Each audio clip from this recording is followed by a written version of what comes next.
क्या हाल है दोस्तों। तो बजट आ चुका है और बजट की खुशखबरी ये है कि अब जो स्लैब होगा वो होगा 12 लाख तक। मतलब अब आपको 12 लाख तक की कमाई पर 1 रुपया भी देने की ज़रूरत नहीं है किसी को भी। इसके ऊपर मैं एक डिटेल्ड वीडियो बनाऊंगा और वो मैं आपके साथ शेयर करूंगा।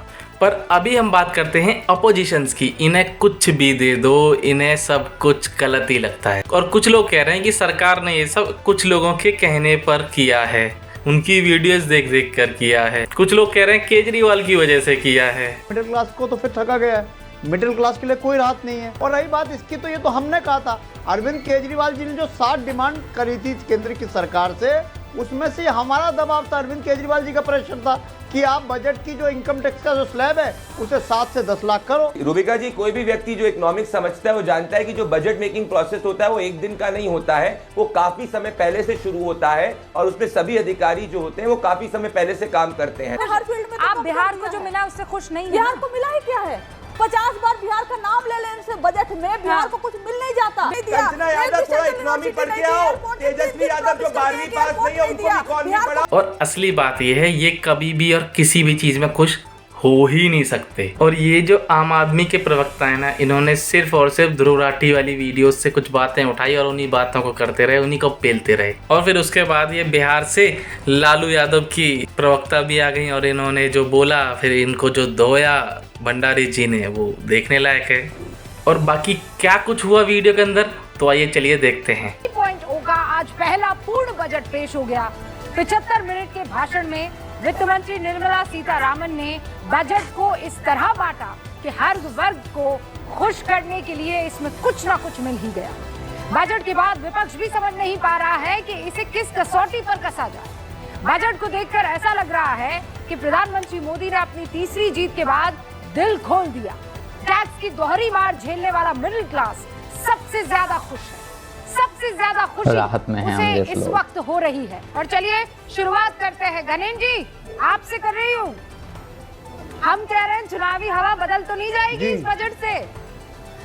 कैसा लगा आपको बजट? देखिए, निश्चित तौर पर जो बजट आया है इससे ज्यादा निराशाजनक बजट नहीं हो सकता, क्योंकि मिडिल क्लास को फिर से एक बार धोखा मिला है।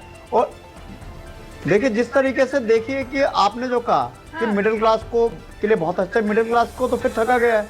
मिडिल क्लास के लिए कोई राहत नहीं है। जिस तरीके से कह रहे, खुद निर्मला सीतारमण कह रही हैं कि अगले हफ्ते इनकम टैक्स बिल आएगा। जब इनकम टैक्स बिल आएगा तब पता चलेगा कि क्या मिल रहा है, कैसे मिल रहा है, कब मिलेगा, मिलेगा या नहीं मिलेगा। तो इनकम टैक्स बिल आएगा। इनकम टैक्स बिल कब आएगा? अगले हफ्ते आएगा। अगले हफ्ते क्यों आएगा? क्योंकि तब तक दिल्ली के चुनाव खत्म हो जाएंगे। तो निर्मला सीतारमण जी ने अपनी बातों में कॉन्ट्राडिक्टरी स्टेटमेंट दे दी जो बजट उन्होंने प्रोड्यूस करा है। और रही बात इसकी, तो ये तो हमने कहा था। अरविंद केजरीवाल जी ने जो 60 डिमांड करी थी केंद्र की सरकार से, उसमें से हमारा दबाव था, अरविंद केजरीवाल जी का प्रेशर था कि आप बजट की जो इनकम टैक्स का जो स्लैब है उसे 7 से 10 लाख करो। तमाम चीजें जो अरविंद केजरीवाल जी ने कही थी, एक चीज को तो इन्होंने मान लिया, लेकिन बाकी चीजों को नहीं माना। मेरा सवाल आपसे यही है कि जो चीजें हुई हैं वो अरविंद केजरीवाल की बात अच्छा, सब केजरीवाल का बुरा है ना, और बाकी सारी चीजें मिथ्या हैं। निश्चित तौर पर देखिए, फिर मैं कह रहा हूँ कि जिस तरीके से देखिए जिस तरीके से जीएसटी के नाम पे पूरे देश में लूट चल रही है। आप हर आदमी से पूछो, हर तीसरा आदमी कहता है कि जीएसटी पे जिस तरीके से लूट चल रही है, उस जीएसटी पे क्या करा सरकार ने? जीएसटी पर आप लोग जब भी बोलते हैं, आप ये क्यों भूल जाते हैं कि आपके फाइनेंस मिनिस्टर जब भी कोई बैठक होती है उसका हिस्सा होते हैं। कोई आप पर जबरदस्ती थोप नहीं सकता है। ये मिल बैठकर अलग अलग राज्यों के वित्त मंत्री मिल बैठकर और ये काम करते हैं। अब मैं जीएसटी पर नहीं, ठीक है, अब आप तो पेट्रोल भी आ गया जीएसटी में, है ना गणेश जी, तो उस पर आप चर्चा कर लीजिएगा। लेकिन पहले मैं ओपनिंग रिमार्क जो आपने दिया है, प्रदीप भंडारी, आपने तो अरविंद केजरीवाल की बात मानी जी। रूबिका जी, मैं बोल सकता हूँ? हाँ, बड़ी देर नहीं होगी आपको मिडिल क्लास की? रूबिका जी देखिए, आज है 240 आए तब जाकर मिडिल क्लास याद आई आपको? मैं जवाब देना चाहूंगा और मैं उम्मीद करूंगा कि अगर गणेंद्र जी या कोई भी अपोजिशन का व्यक्ति सच में जनता के हित की बात करेगा तो शांत रहेगा। जब 2014 के अंदर आदरणीय प्रधानमंत्री नरेंद्र मोदी जी की सरकार बनने वाली थी, उसके पहले 2.5 लाख के ऊपर एनुअल इनकम में टैक्स होता था।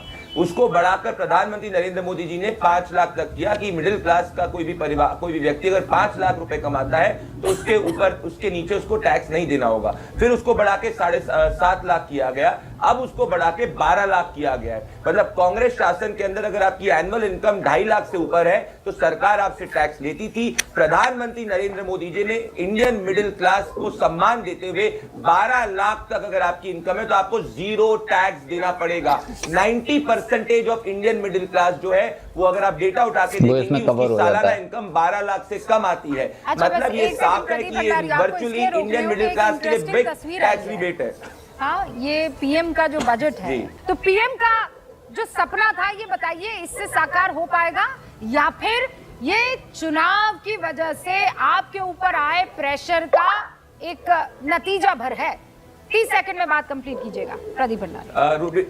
रूबिका जी, कोई भी व्यक्ति जो इकोनॉमिक्स समझता है वो जानता है कि जो बजट मेकिंग प्रोसेस होता है वो एक दिन का नहीं होता है, वो काफी समय पहले से शुरू होता है और उसमें सभी अधिकारी जो होते हैं वो काफी समय पहले से काम करते हैं। तो ये बिल्कुल इलॉजिकल बात है और जिसको कोई भी बेसिक्स ऑफ इकोनॉमिक्स नहीं पता वही अरविंद केजरीवाल जी जैसे जो उनके प्रवक्ता कह रहे थे वैसी बात कर सकते हैं। पर मैं बड़ी बात करूंगा, अगर किसी की 12 लाख तक की एनुअल इनकम है उसको 80,000 रुपए जो है बचत हो रही है। अगर किसी की 16 लाख तक की एनुअल इनकम है उसको टैक्स बेनिफिट में 50,000 तक की बचत हो रही है, उसका सिर्फ टैक्स रेट 7.5% है। अगर किसी एनुअल इनकम 18 लाख है तो उसको 70,000 रुपए टैक्स में बचत हो रही है। अगर किसी की एनुअल इनकम 20 लाख है तो उसको 90,000 टैक्स में बचत हो रही है और किसी की अगर एनुअल इनकम 25 लाख भी है तब भी उसको 1,10,000 रुपए टैक्स की बचत हो रही है। मतलब हर टैक्स पेइंग सिटीजन को आज प्रधानमंत्री नरेंद्र मोदी जी के बजट में कम टैक्स देना पड़ेगा और 90% ज्यादा मिडिल क्लास को 0 टैक्स देना पड़ेगा। बिहार की जनता भी आज बम बम कर रही है कि नहीं कर रही है? कंचना जी, पहली बात तो रूबिका जी, बिहार की जनता कुछ बम बम नहीं कर रही है। ये मोदी जी हमेशा खोखले वादे करते हैं, हर बार खोखले वादे करते हैं, पूरे एक भी नहीं हुए। दूसरा, ठीक है आपने सर्विस स्लैब बढ़ा दिया टैक्स का तो इतना गुणगान कर रहे। 2019 में जब आपने कॉर्पोरेट टैक्स कम किया था ना, कट किया था ना, तो 2 साल में आप 1.8 लाख करोड़ का घाटा हुआ था सरकार को, लेकिन तब आपने एहसान नहीं जताया था।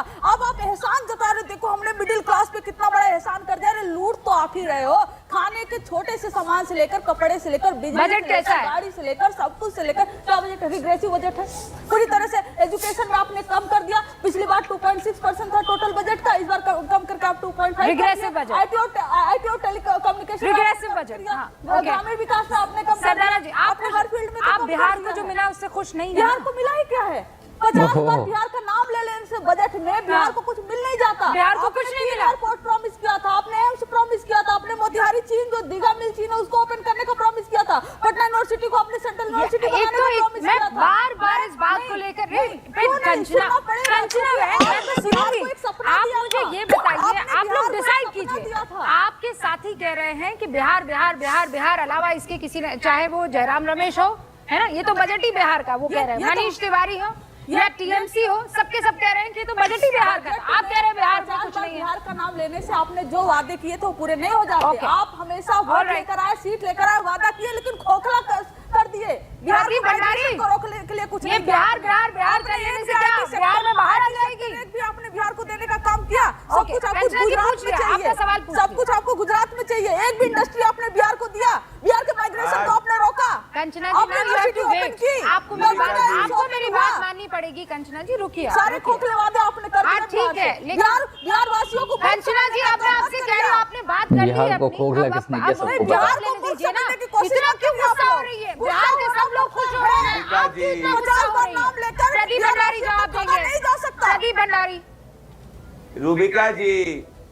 रूबिका जी, आज अगर आप एक चीज ऑब्जर्व कॉमन देख रहे हैं, आरजेडी और आम आदमी पार्टी के प्रवक्ताओं में बौखलाहट इतनी ज्यादा है क्योंकि इन सबको पता है कि भाई जमीन पर जो है जनता वो इस बजट का समर्थन कर रही है। बिहार के अंदर ग्रीनफील्ड एयरपोर्ट आ रहा है, बिहार के अंदर मकाना बोर्ड से किसानों को मदद मिलने वाली है, बिहार के अंदर जाकर इन्वेस्टमेंट ज्यादा बढ़ने वाला है। जिन्होंने 20-20 साल तक बीमारू राज्य बिहार को रखा वो आज बात करेंगे। ये समझ चुके हैं कि इस बजट के बाद में वापस इनको विपक्ष में बैठना है। तो ये कुछ नहीं समझे, इनको इतना नहीं पता कि अगर कॉर्पोरेट टैक्स से इनकम लगता है किसी को भी कम करते तो उससे डिमांड बढ़ती है। कंचना यादव थोड़ा इकोनॉमी पढ़ के आओ, तेजस्वी यादव जो 12वीं पास नहीं है उनको इकोनॉमी पढ़ाओ।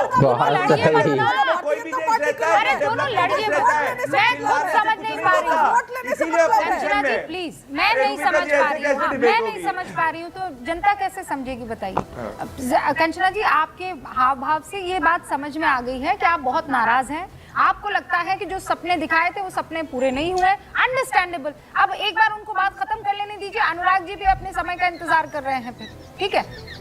प्रदीप भंडारी 20 सेकंड में सर।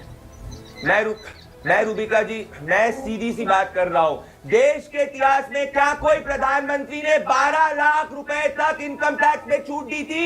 90% मिडिल क्लास को प्रधानमंत्री नरेंद्र मोदी, इकलौते प्रधानमंत्री आजादी इतिहास के अंदर इनकम, इंदिरा गांधी ने 97% इनकम टैक्स लगाया था, हमने 12 लाख तक जीरो इनकम टैक्स है, 90% ऑफ इंडियन मिडिल क्लास, पहले वो बिहार में रहे या दिल्ली में रहे, तमिलनाडु में रहे, उसको जीरो इनकम टैक्स देने से डिमांड बढ़ेगी, ग्रोथ बढ़ेगी और हम आगे बढ़ती हुई इकोनॉमी होंगे। इनको कुछ नहीं पता है, 11 लाख करोड़ कम कैपेक्स एक्सपेंडिचर कर रहे हैं, वो कैपेक्स एक्सपेंडिचर से ग्रोथ बूस्ट होगी। वो आपको पुराने मैं 10 सेकंड बताना चाहता हूँ, वो ये कह रही है बिहार को आपने कहा था, अरे वो वादे पूरे हुए हैं रूबिका जी, इसीलिए हम बिहार में सत्ता में हैं, वो उनके वादों पे बिहार को विश्वास नहीं, इसीलिए वो ऑपोजिशन में है।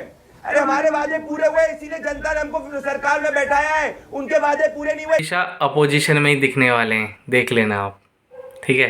बाकी मिलते हैं नेक्स्ट वीडियो में, तब तक के लिए जय हिंद जय भारत।